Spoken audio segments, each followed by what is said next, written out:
Well, everybody, it's the end of the year. 2024 is drawing to a close. Another year in the can. It sounds like I spent the whole year in the toilet. Longtime viewers of the channel know that I like to kind of end the years off with a bit of a, okay, feeling. And this year is no different, hence Tangent Cam. I'm just going to do the whole thing from Tangent Cam. This is Oops All Tangent Cam. Also, you can see my gift wrapping station behind me from the calamity that was Christmas. As they say, end of the year, don't care. Long hair, don't care. Debonair, don't care. Grizzly bear, don't care. Ryanair, don't care. Crazy man stare, don't care. You get the idea. I know that 2024 was a crazy year, a lot of anxiety around things this year, and a lot of anxiety about things coming up. So I thought, let's end things on a good note and talk about some of the cool science stuff that happened. So I got together with my writer Jason, and he and I put together a big long list of some really cool science stuff that happened, many of which I'm sure most of you know about on this channel. I know a lot of you guys follow science stuff pretty closely, but I guarantee you some of this you missed. So I'm not going to go very deep on these. There's a whole lot of them to get through. I'll put links down in the description if you want to go deeper. And I'm also not putting these in any order of importance. I'm not going to try to say that one thing is more important than the other. This isn't a top 10 list or anything like that. I'm actually going chronologically, starting in January. The James Webb Space Telescope discovered the oldest and most distant black hole ever seen. All right, so this is located in a galaxy called GN Z11. It's approximately 13.4 billion light years away. And as you guys know, the further out you go from here, the further back in time you go, and that's pretty much to the very beginning of the universe. In fact, it's 400 million years after the Big Bang. So this is one of those supermassive black holes that happen in the middle of galaxies, like you do. It's about, 6 million times more massive than our sun, to give you an idea of how big it is. But the crazy thing is that it's consuming its galaxy at a rate that's like 5 times higher than should be expected. Many of you probably saw some of the headlines that came out around this galaxy. They were saying that it breaks the laws of physics, that makes us rethink the Big Bang and all that. And it makes us have to rethink some things. But it's basically a black hole that seems to have formed so early in the universe that it seems kind of impossible, and it's consuming its galaxy at a rate that doesn't make much sense. In fact, they call it super Eddington accretion, named after the British physicist Sir Arthur Eddington. And its galaxy, we're seeing it from 13.4 billion years away, but it doesn't seem to be long for this universe. Because this black hole is consuming it so quickly, it's kind of limiting its ability to create new stars. According to Maynooth University research fellow John Regan, he said, it's like seeing a family walking down the street and they have 2 6-foot teenagers, but they also have with them a 6-foot toddler. That's a bit of a problem. How did the toddler get so tall? But according to the article, the scientists have proposed 2 possible formation routes. Either the black hole started as a small seed from a collapsed star and then grew extraordinarily quickly in a way that we can't quite understand right now, or it formed directly from the cloud of gas and dust that they call a heavy seed. So yeah, this made a lot of hyperbolic headlines. It does cause scientists to kind of rethink how black holes form, but this doesn't undo our understanding of the universe or anything. But it was a big news story. Also in January, a rhesus monkey was cloned in China using a new method that had never been tried before. So they basically used a similar method to the way we've been doing cloning ever since Dolly the sheep back in the, 90s or 80s? But they tweaked it just a little bit. So Dolly the sheep was created by a process called somatic cell nuclear transfer. This happened in 1996. But it wasn't until 2018 that primates were cloned in this way. Those were a couple of crab-eating macaques named Hua Hua and Zong Zong. Now, they actually did this 2 years ago. They just announced it this year. And it was a rhesus monkey, and they named it Retro, which is kind of fun. The paper basically says the scientists overcame previous failures by specifically targeting the trophoplast cells, which become the placenta. And they replaced them with cells from normal embryos to improve the embryo development and survival. Although it's still very much experimental, only about 1% of these embryos worked.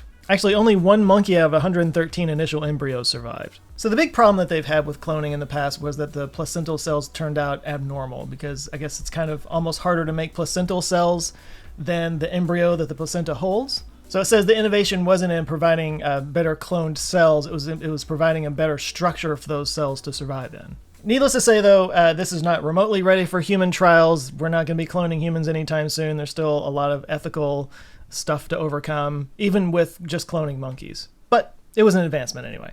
Also in January, a report came out that tied low testosterone to anxiety, and it's all linked to a specific brain receptor. So researchers at Ben Gurion University, led by Professor Shiranatho, discovered a significant link between anxiety disorders and a brain receptor called TACR3, as well as low testosterone levels. They basically found that rodents with high anxiety levels had a low testosterone level in this specific receptor. TACR3 is located in the hippocampus, which is a brain region that's associated with learning and memory. And they suggested that maybe testosterone treatments could actually be effective in treating anxiety. They use a tool called Fortis to find all this out. The article doesn't go into detail about it, so I can't get into specifics on exactly what Fortis is. But for the first time, scientists were able to find a connection between sexual development and anxiety. And this may provide a new treatment for anxiety, which is good. Also in January, researchers from the Georgia Institute of Technology developed the world's first graphene-based semiconductor. This one's really cool, and it could superpower quantum computers in the future. It's called epitaxial graphene, and by putting it on silicon carbide, they introduced a band gap, and that band gap can work as a transistor. Transistors that can operate at terahertz frequencies. So in the future, these could possibly be 10 times faster than silicon-based microprocessors. And I think the best part about it, the coolest part, is that this can be integrated into the current way that we make microchips. So this isn't like some brand new process that would require a whole new factories and whatnot. This can be integrated into what we are already doing. So basically all the speed constraints and heat problems that we have with silicon-based microprocessors, this bypasses that. So yeah, because of this thing that came out in January, we may have computers that are 10 times faster pretty soon. So it's been a while since I've talked about this, but there's been a lot of debate lately around, are we getting to the end of Moore's Law? Because Moore's Law seemed to have been kind of slowing down a little bit, you know, the doubling of processing power that we've seen in the past. We kind of got to the limits of what silicon-based transistors can do, and this might be the next step. Another paper in January revealed a new phase of matter called a light-matter hybrid. It claimed that by exposing materials to intense infrared light, they basically observed that electrons had reduced resistance. So basically it was superconducting when they hit it with this strong infrared light. On one hand, this is really cool because it makes us sort of rethink the interaction between light and matter, sort of the E equals mc squared thing. But the cool part, the functional part of this, the way this could change your life, is it could improve the efficiency of photovoltaics for solar cells. It might improve optical computing and basically just make our electronics faster. More efficient and faster computers. Big win. This is a development that was described by Partiv Sarkisian in the comments section as very good.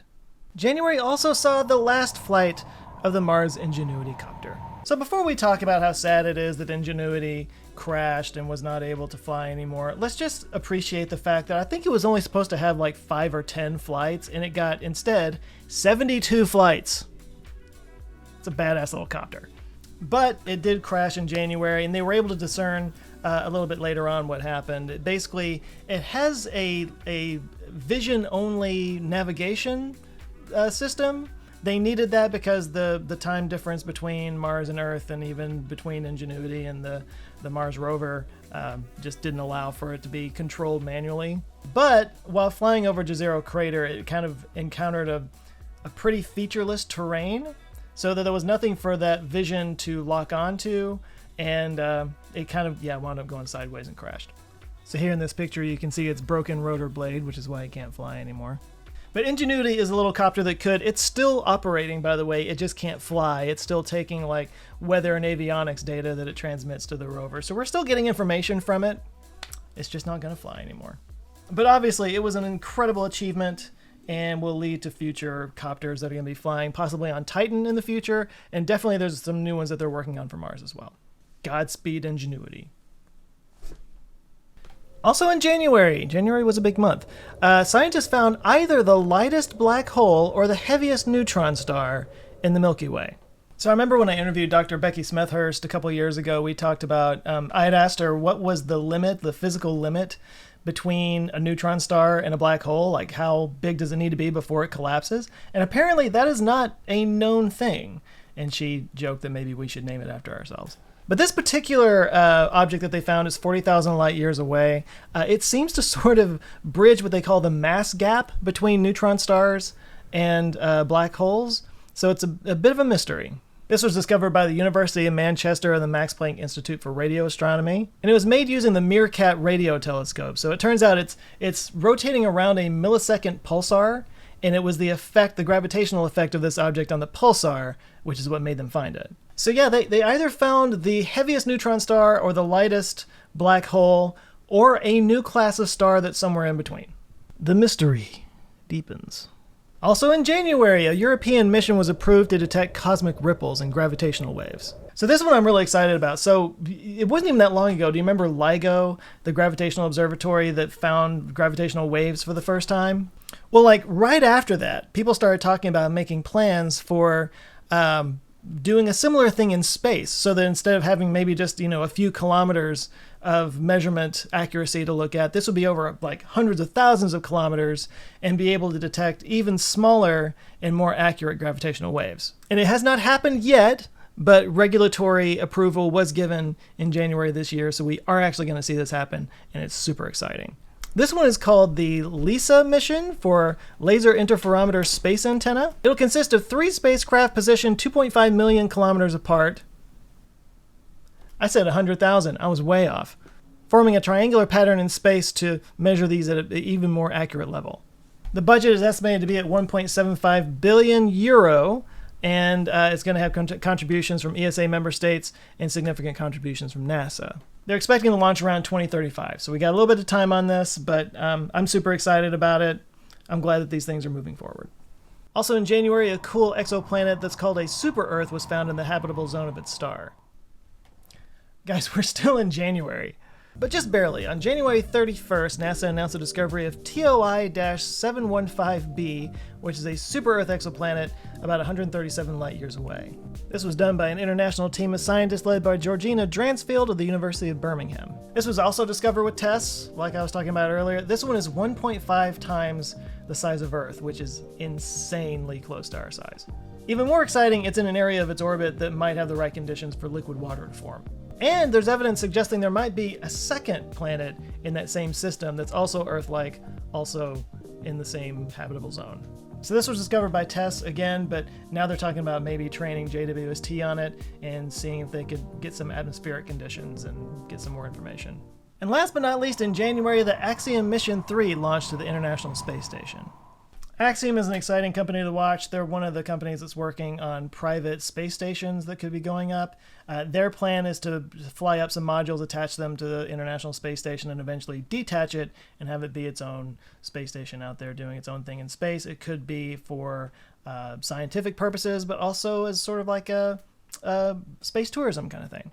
And the plans for their space station looks pretty cool. That's not what this was, though. But for now, they're just flying up on the Crew Dragon to the International Space Station, doing their own missions, doing their own scientific experiments and whatnot. And it's a huge leap forward for space tourism. Space tourism and just private space flight in general. And with that, we finally get into February. On February 22nd, the Odysseus spacecraft landed on the moon. Somehow, this is the first craft that the United States has landed on the moon since 1972 with Apollo 17. That blows my mind. The Odysseus spacecraft was made by the company Intuitive Machines, and it landed near a crater called Malapert A, and it's near the moon's south polar region. Not only is this the first thing that we've landed as the United States since 1972, it is the very first private spacecraft to land on the moon. Odysseus is part of NASA's Commercial Lunar Payload Services, or CLPS, CLPS initiative. And it carries 6 NASA science instruments that are going to contribute to the plan of the Artemis program. As you know, in the Artemis program, they're going to be landing and doing things around the south polar region of the moon. These are where the craters exist that have water ice in them that never get touched by the sun. So this was a huge deal, and it's already started sending back really important information. In March, scientists took a step closer to resurrecting the woolly mammoth. I covered this in a video earlier this year, but it's a company called Colossal Biosciences, which is right here in my hometown of Dallas. The big advancement that they made was they created induced pluripotent stem cells, or iPSCs, for Asian elephants. Those are the closest living relatives to the woolly mammoth. As I covered in my video, this is not without its controversy, but they're also aiming to use this technology to help improve the lives of Asian elephants today by making them more resistant to certain viruses and bacteria and stuff like that. So it's not just resurrecting extinct species, it's trying to keep current species from becoming extinct. Also in March, scientists found that they could remove HIV from cells using CRISPR gene editing technology. So our current HIV treatments basically just suppress the virus to the point that it doesn't have any symptoms anymore and it's not transmissible. But this therapy would remove it from the cells entirely. This would prevent people from HIV from having to be on medication for the rest of their lives. It would just wipe it completely out of their body. Now, this is still in the very early stages. It's still sort of experimental. No human trials yet or anything like that, but still a huge investment. And, of course, if we can do this with HIV, we could probably do this with all kinds of other things. So, big deal. And, of course, on March 14th, SpaceX launched the third test flight of Starship. Whereas the first two Starship launches failed to get fully into space, fully into orbit, this one did manage to get into space. The booster returned for a splashdown in the ocean, but when it relit its engines for the landing burn, something did go wrong and it exploded, so it didn't quite get down there. It exploded 462 meters above the ocean. The second stage did get into an orbit, but it got into an uncontrolled roll, and as it re-entered the atmosphere, it burned up. Didn't quite make it down. So still an improvement over previous launches, but there's still a ways to go. Also in March, this is a cool one, researchers found a way to use diamonds to help speed up EV charging time, or create batteries that can charge faster with better thermal regulation and that kind of thing. So researchers at Fraunhofer US developed a wafer-thin diamond nanomembrane that can significantly improve performance by enhancing heat dissipation and to power electronics.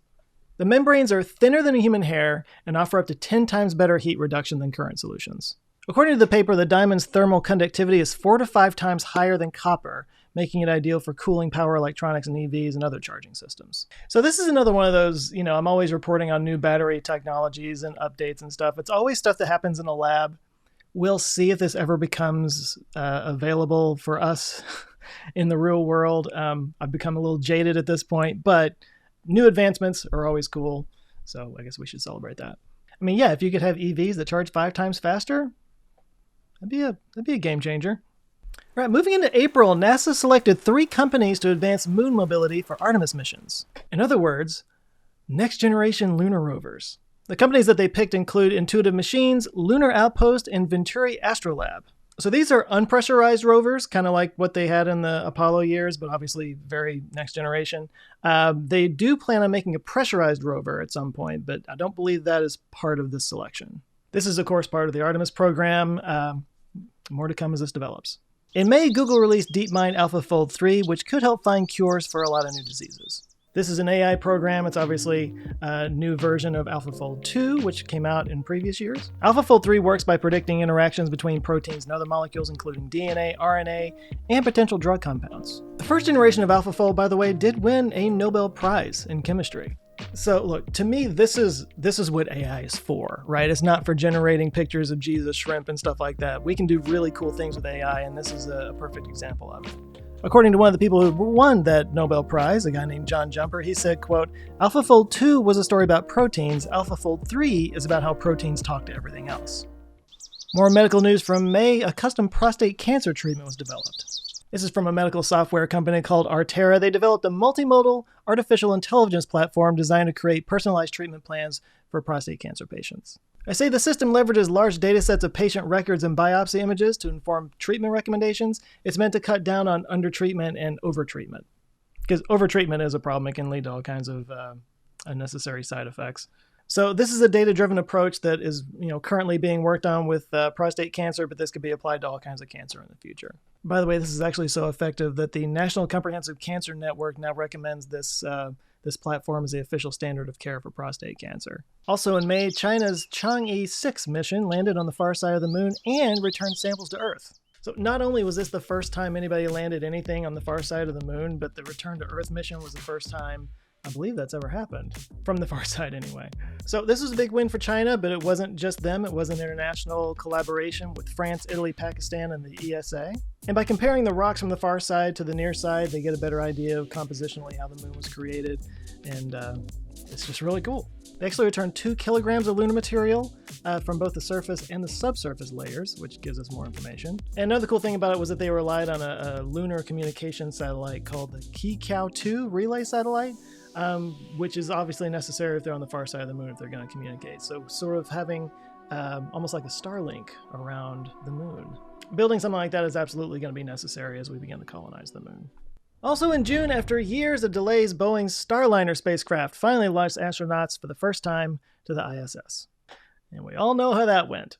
Starliner was crewed by Barry Butch Wilmore and Sunita Suni Williams, who are still on the ISS, awaiting a chance to come back. I think they just got delayed again very recently.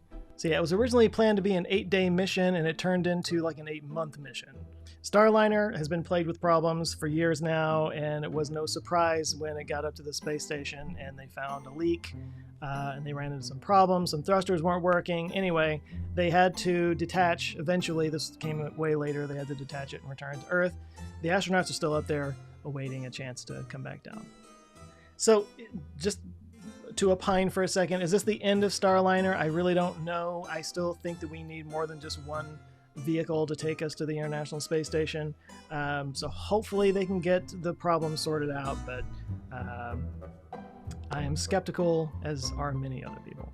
In better June space news, we saw the 4th flight test of Starship. This one had a lot of firsts. For the first time, they had a controlled landing on what they called a virtual tower of the booster in the Gulf of Mexico. Although it did have one engine that didn't light on the way up, they still were able to get the ship into orbit, and this time it had a controlled re-entry burn. It made it all the way to a controlled splashdown in the Indian Ocean, but just barely. We got to watch as the forward flaps suffered severe damage. The flames, the plasma was just cutting right through it like a blowtorch. It was amazing to see, and an absolute miracle it made it all the way down. But still a huge improvement over any of the previous launches, and they really set themselves up for the big one, which is going to come up in October. July also saw the creation of a blood-based test for colorectal cancer called SHIELD. So SHIELD is another one of these AI large data set things. It basically can detect colon cancer tissue, offering a less invasive alternative to previously invasive testing. According to a March 2024 study in the New England Journal of Medicine, SHIELD's detection sensitivity rate was at 83%, and it received FDA approval in July. So yeah, colorectal cancer is a major killer in the United States. It's the second leading cause of cancer-related deaths. There's 53,000 fatalities annually. So having a newer, faster, less invasive way of screening for it through a blood test is a huge deal. Yeah, like I made a video a while back about Theranos and how it was a big scam and everything, but the idea behind it was amazing. The more you could just detect things with a simple blood test, cancers especially, that could save so many lives, and it would be so amazing if we could do that. And we're starting to see little steps toward actually being able to do that now, which is super exciting to me. Also in July, scientists finally found 2 of the Milky Way's missing satellite galaxies. So we know that the Milky Way actually has a number of smaller dwarf galaxies that are like satellite galaxies that kind of orbit around the Milky Way. And there were 2 more that were found in July. Galaxies are named Sexton 1 and Virgo 3. These are faint dwarf galaxies at distances up to 1.4 million light years. This was made using the Subaru telescope. Yeah, this was known as the missing satellites problem. Like the numbers didn't quite add up. It seemed like there should be more satellite galaxies than we knew about. Well, we're finding more of them now. And there's more surveys that are coming out using like the Vera Rubin Observatory that should find even more of these to make it all add up a little bit more. And this isn't just about like finding all the galaxies that should be there. This is also about deepening our understanding of dark matter. Getting into August, we found an ocean's worth of water that may be buried within Mars. This was basically ascertained by looking at some of the data from the Mars InSight mission, which has not been operational for a while. The InSight mission was measuring Mars quakes, and using that seismic data, they were able to confirm that yes, there's actually a lot of water in Mars, but it's like way down there. In fact, it may contain enough water to cover the planet with a 1 to 2 kilometer deep ocean. The seismometer data suggests that it's present between the depths of 11.5 and 20 kilometers. To illustrate just how deep that is, the super deep borehole, the Kola super deep borehole in Russia, was 12.5 kilometers, 12.2 kilometers. And at that point, it got too hot and they couldn't drill any further than that. So good that it's there, but we'll probably never be able to get to it. Also in August, scientists found that humans age dramatically in 2 bursts at 44 and then age 60. I think the scientists determined this by just looking at my YouTube channel over the last 10 years. So yeah, this was published in the Nature Aging journal in August, and it was researchers from Stanford University and Nanyang Technological University. They analyzed various molecular changes in individuals from 25 to 75 years old over several years, and they noticed that there are notable shifts in molecules related to cardiovascular health, metabolism, immune regulation, and kidney function that shift dramatically around the ages of 44 and then again at the ages of 60. This occurs in both men and women, so it's not a gender-specific thing. They say that around age 44 there are notable changes in the molecules associated with cardiovascular health and the body's ability to process caffeine, alcohol, and fats. And in the early 60s, shifts are observed in molecules around immune regulation, carbohydrate metabolism, and kidney function. So aging is not a linear process. It happens in bursts, and by learning this, they can maybe find ways of treating people at various stages of their lives to have more healthy outcomes. So yeah, if you're in your mid-40s and you feel like you've aged 10 years in the last 6 months, you're not wrong. Okay, so now we're getting into September, which was a huge month, and this first one is weird. Scientists conduct the first ever communication between people in dreams. So I did a video on lucid dreaming a while back, and there's a company called REM Space that apparently in September claimed to have allowed two people to communicate to each other while lucid dreaming. It claimed that they used facial electromyography and developed a dream language called REMio to detect and decode specific sounds that are made in dreams. They basically had these two different participants wear, electromyography caps or whatever, and they put a sound in one patient's ear that were somehow able to communicate that sound to the other patient wearing a similar cap. So the cap, like they had somebody fall asleep and lucid dream a specific word, and the cap sort of picked up that word and then was able to repeat that sound in the other patient.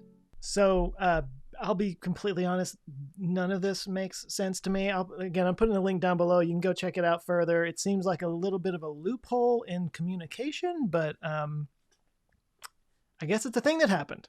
Also in September, researchers at the Arecibo Observatory offer a new explanation for the WOW signal. So we all love the WOW signal. It's an amazing story. This happened at the Big Ear radio telescope in 1977.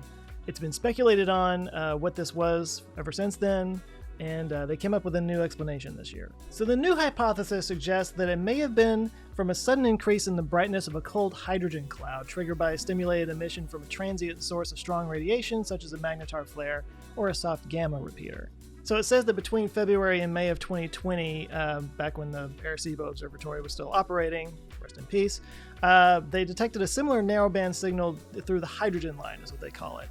Through a less intense, it's less intense than the original WOW signal, but it does lend some credence to this new hypothesis.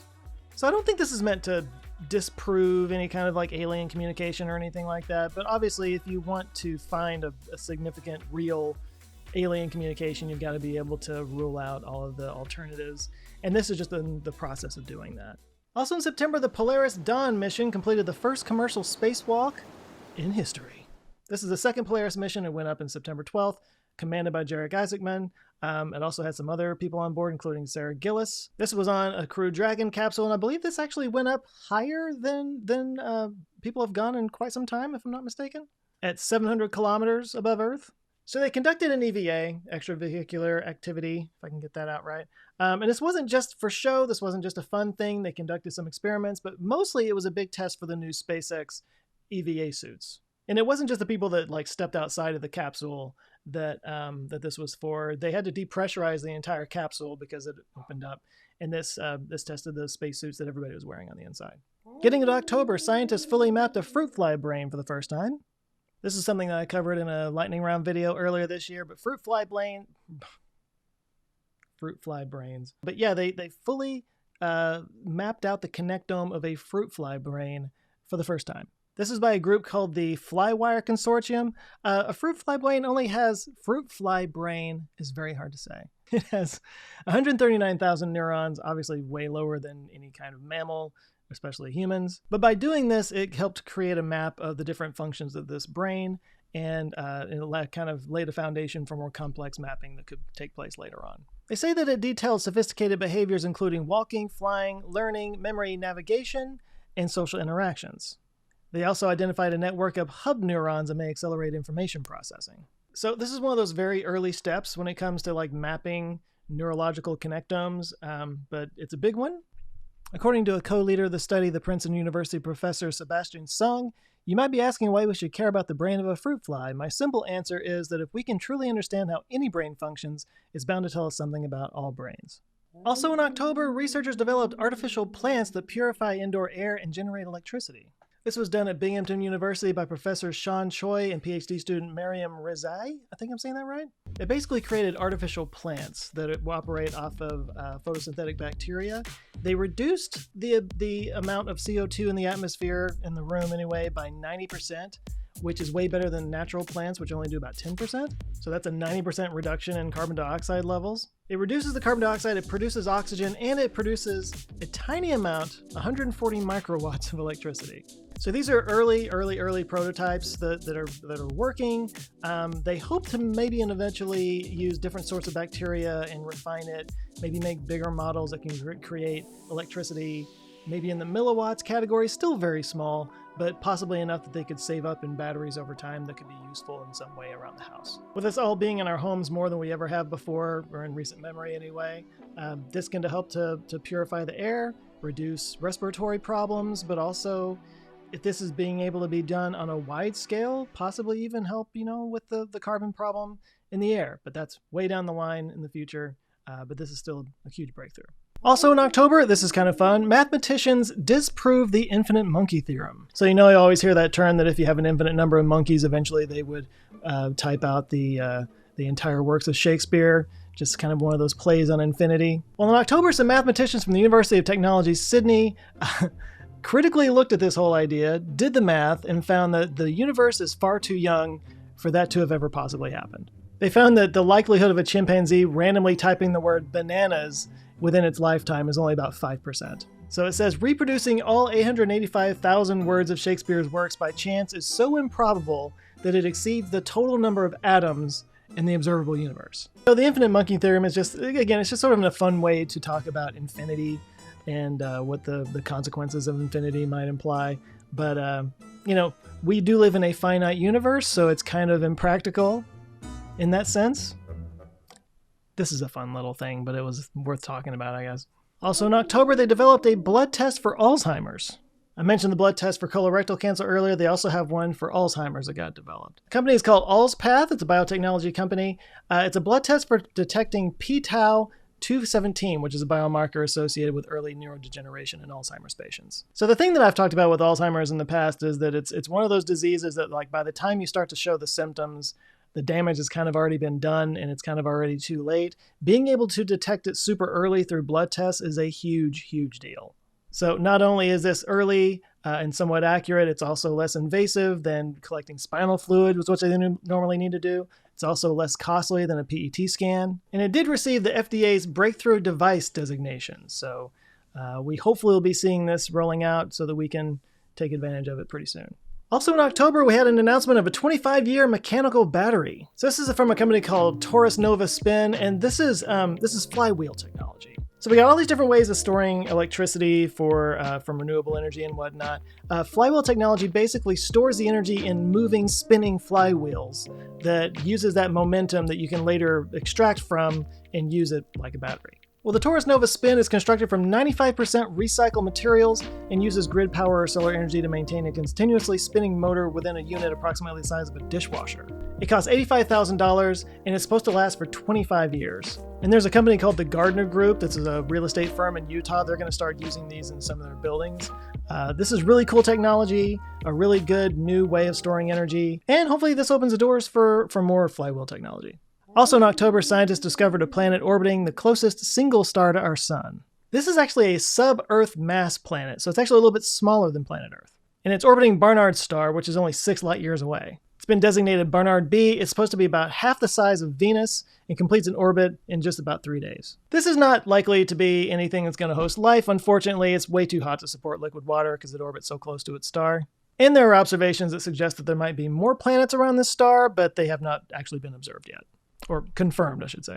And of course, on October 13th, SpaceX launched the Starship rocket in its 5th test flight. This time, they actually caught it in the chopsticks. Not only is this a huge advancement in the Starship program, but this is the first time any kind of rocket has been caught out of midair. Not only did the Super Heavy booster get caught, but the Starship's second stage actually did go all the way down and did a water landing right where it was supposed to. So it was a pretty successful flight. I'm sure you guys all saw it. Yeah, I don't know about you guys, but this one gave me the same feeling that I had the first time I saw the Falcon Heavy launch, and you saw the two boosters land at the same time. I remember my jaw was just open. I couldn't believe what I was seeing. It was one of those things where like you'd seen all the renderings of it, and then when it actually happened, you just couldn't believe you were actually seeing it. That was me. I was, and it's even more impressive by the fact that like it literally lands on just a couple of little pegs on the side of the booster. So I mean, it has to be within a tolerance of just inches to make it work, and they managed to do it. It's a huge deal, and we're going to be seeing a lot more of that. Last but not least, in October, NASA launched the Europa Clipper mission to Jupiter. Yeah, speaking of the Falcon Heavy rocket, they launched it on October 14th from the Kennedy Space Center, and it's going to Europa. And it's on the way to Europa, Jupiter's moon Europa. And the reason Europa is really interesting, if you don't know, it's because it's got this icy shell around it, but underneath is massive amounts of water. So this is an orbital spacecraft. It doesn't orbit the moon itself because the radiation is so strong. It's kind of do this big loop and kind of just do passes of it. But it's going to be researching the icy shell. It's going to be researching the subsurface oceans. And it's going to fly as close as 16 miles to the surface. So it's going to just skim across the top of it. It's always been thought that Europa might sustain life because not only does it have this subsurface ocean, but because of tidal forces around Jupiter, it could actually be warm enough to sustain life. So that's one of the things that Europa Clipper is going to be looking at, looking for signs of the chemical, components that could actually make that happen. It's a huge launch. It's not going to get there till 2030, so we got plenty of time to wait. But once it gets there, we're going to find some really cool stuff. Okay, now we're in November, where chemists created the world's thinnest spaghetti. This is actually pretty cool. So this was done at the researchers at University College London. This spaghetti that they created, it measures just 372 nanometers in diameter. This is 200 times thinner than human hair. So this is like super angel hair pasta. This is not meant to be eaten. I guess you could. But what it is basically nanofibers made out of starch, which can be used to suture for surgical things. It's biodegradable. It can be utilized in wound dressings, tissue scaffolding for bone regeneration, and drug delivery systems.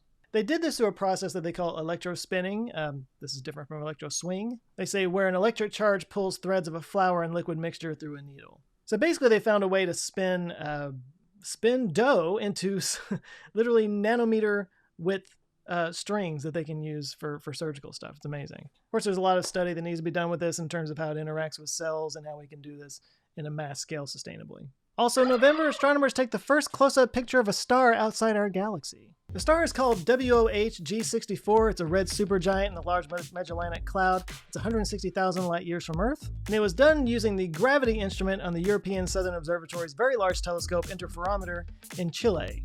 That's a lot of words. This is also a dying star, which is why it has a sort of egg-shaped cocoon around it. They say this may be the ejection material from a dying star before a supernova explosion.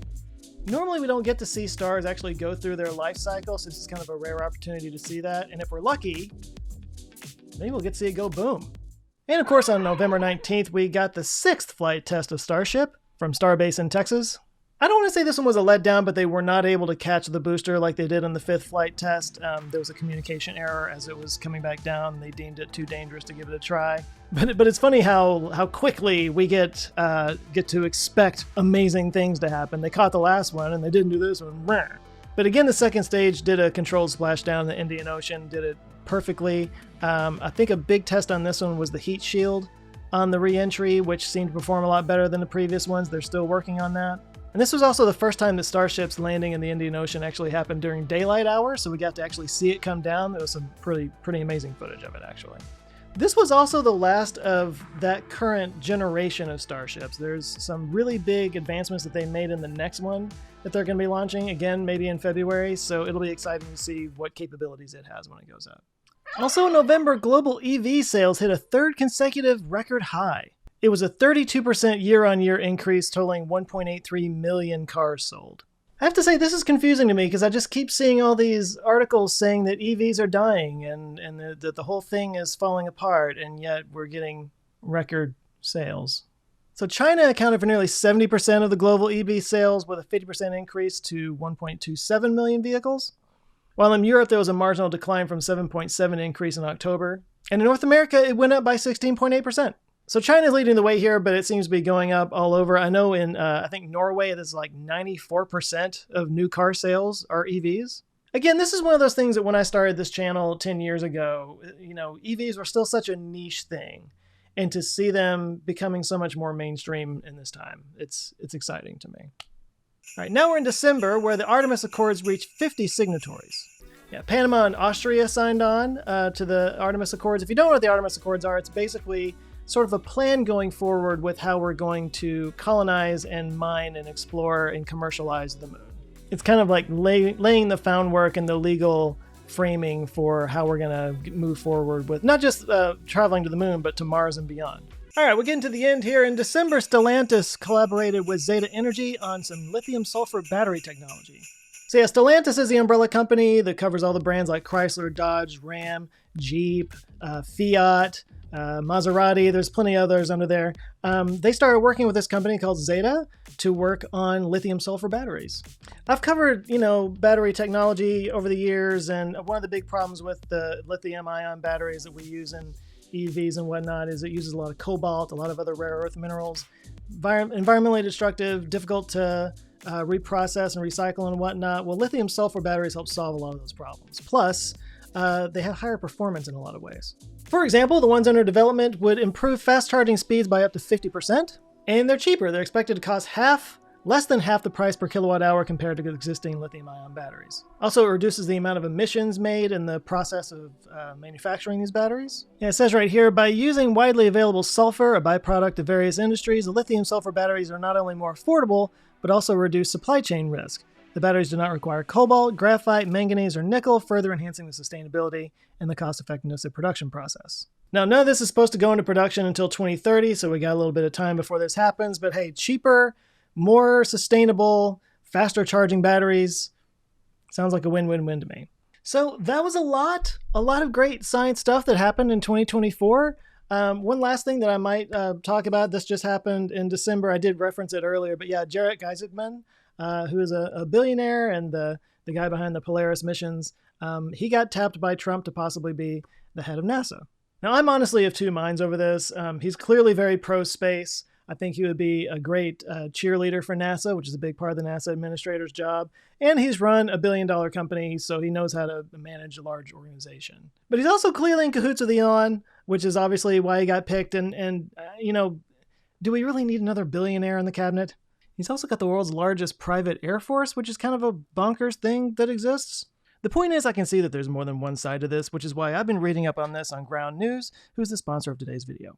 Now, if you haven't seen Ground News, let me show you why I love this platform. When I pull out the topic of Trump tapping Jared Isaacman, you can see there's 340 articles that they've aggregated from all over the world. And if you scroll down, you can see there's 46 sources that lean left, 42 that lean right, and 48 that go right down the center. So this story's been pretty fairly equally balanced on the media. And if you keep scrolling down, you get a visual of those numbers, with some top sources displayed across the spectrum, and then down below that, there's a factuality distribution, highlighting the stories with the most reputable sources, and below that, an ownership chart, so you can see the companies behind the stories. Also in the newsfeed, you can toggle it to see the articles from each side of the political spectrum, if you just, want to know what information the other guy's getting. But my favorite feature is the blind spot feature, because it's not just how they talk about the stories that create bias, it's also whether they cover the stories at all. The blind spot feature shows you what stories are exclusively being seen on either side. So you can see what you're normally not shown in the algorithms and the news feeds that are just there to show you more of what you already believe. It's kind of the antidote to the algorithm, which is why I think the Ground News is just like the model that needs to be used going forward.